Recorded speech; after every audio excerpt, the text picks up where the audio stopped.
Hello, it's Daniel here and I'm thrilled to have you back on my channel. Today I'm going to take you through a shoulder and triceps workout. You will find my workout routines, exercise how-tos and travel adventures on this channel.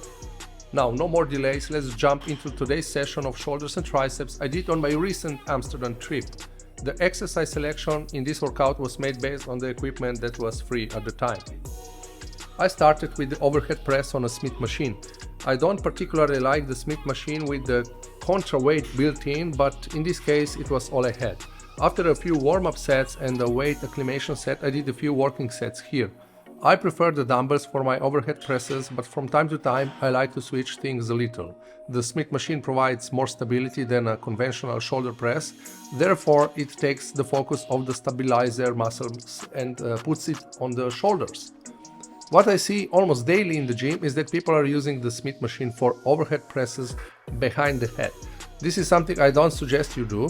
I talked about this in a video where I described 3 exercises you shouldn't be doing if you want to stay in this game injury-free. When done properly, the Smith machine shoulder press can be safer than the standard shoulder press because you have the added support of the secured bar, but you also have a built-in spotter. Loading heavy weight onto the bar can mean you need a little extra help in case the lift doesn't go as planned. Unlike a free weight barbell, the bar of the Smith machine is attached to the rack and moves in a straight line up and down, helping prevent you from dropping the bar or putting your shoulders in a vulnerable position. The second exercise I did was the close grip bench press to target the triceps. I did this on a Smith machine as well. A close grip bench press places more emphasis on the triceps muscles compared to a wider grip, which recruits more of the chest muscles. If your goal is to specifically target and strengthen your triceps, a close grip bench press can be beneficial. With Smith machine bench presses, you must be more aware of the original setup before beginning the exercise. Always start with an empty bar before doing Smith machine presses so that you can test the path of the bar concerning your body. The goal is to mimic the same movement pattern of whatever Smith machine exercises you're doing to the free weight version of the same exercise. Once the bench is set in the exact middle of the Smith machine, lower the bar so that you will be able to reach it while lying down on your back with your arms fully extended up towards the ceiling. You want to set it on the hooks at the level around where your wrists will be so that you have some leeway to push the bar up when unracking it. After the bar is at the proper height and your bench is in the middle, you should set up the safety pins on both sides, especially if you're not lifting with a spotter. You should set the safety pins at a height that allows you to lower the bar in a full range of motion, where your elbows go just past 90 degrees. If you have a spotter, the safety pins might not be necessary, but rather an added precaution. The last part of the initial setup is to make sure you have the correct body positioning so that the bar will line up with the correct path. To do this, you should lie down on the bench and try to line the bar up with your nipple line.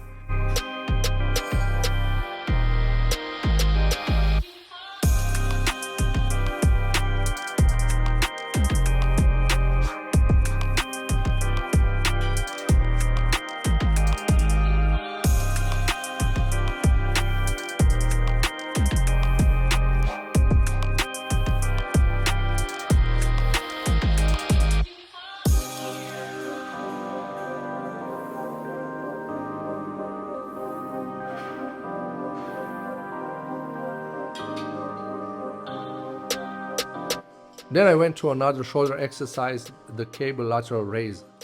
Cable lateral raises focus primarily on the side deltoid muscles while working on the anterior deltoid, as well as both the middle and lower traps.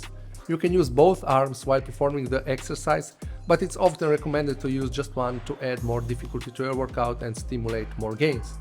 The cable lateral raise was designed to isolate the muscles of the shoulders, primarily the deltoids, and is a variation of a conventional lateral raise.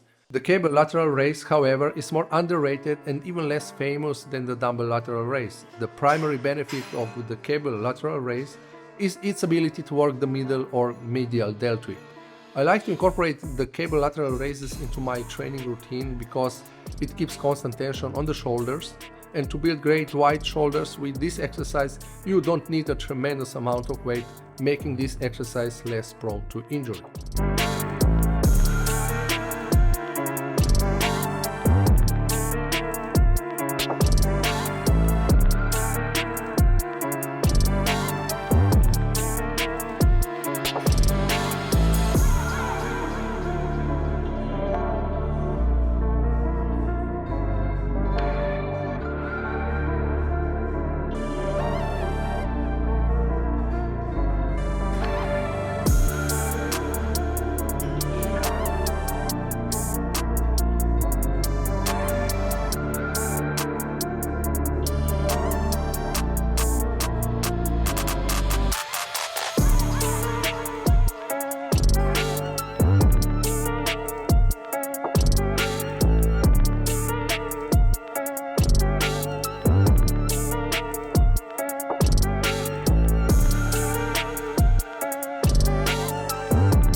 Following the lateral raises, I did the rope triceps pushdown.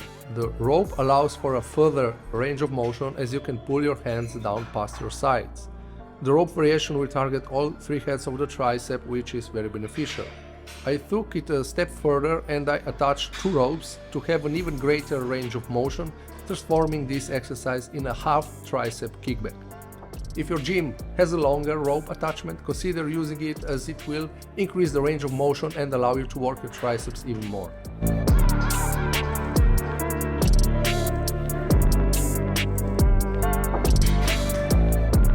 Next on the list are the dumbbell skull crushers. Skull crushers are an excellent exercise to build mass and strength in your triceps.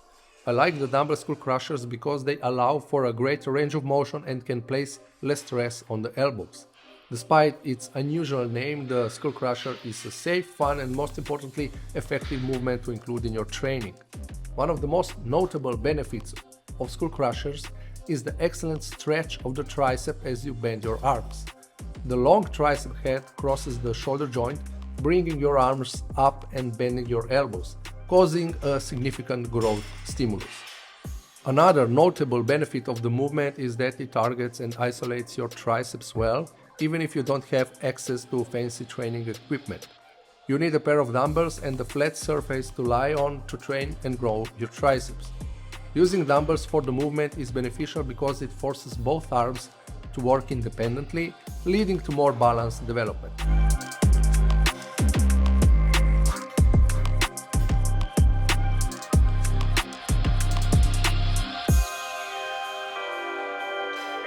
After the skull crushers, I did the reverse flies on an incline bench. There are many benefits to the reverse fly. Using the proper technique, you can increase activity in your deltoids and infraspinatus muscles. Working on your spine and neck muscles can help improve your posture, and good posture can help reduce stress on your spine and surrounding muscles, reducing long-term pain. Doing it on a bench to stabilize the thoracic spine, allowing for increased isolation of the scapular muscles, you don't need the crazy amount of weight on this exercise.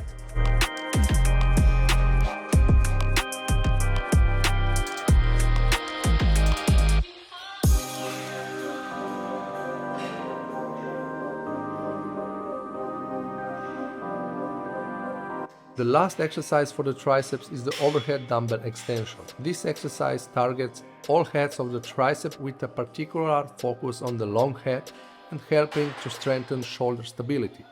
It can be done as a single arm variation or bilateral. It's important to use a weight where you can perform the movement controlled and with correct form, as having improper technique can stress the elbow. Repeatedly locking out or hyperextending the elbows can sometimes cause pain, so aim to straighten your arms but stop short of locking the elbows. Okay, I will wrap up this workout video here, and thanks for sticking until the end of the video. Like and subscribe for more fitness and travel content because I appreciate your support. Until next time, take care of yourself.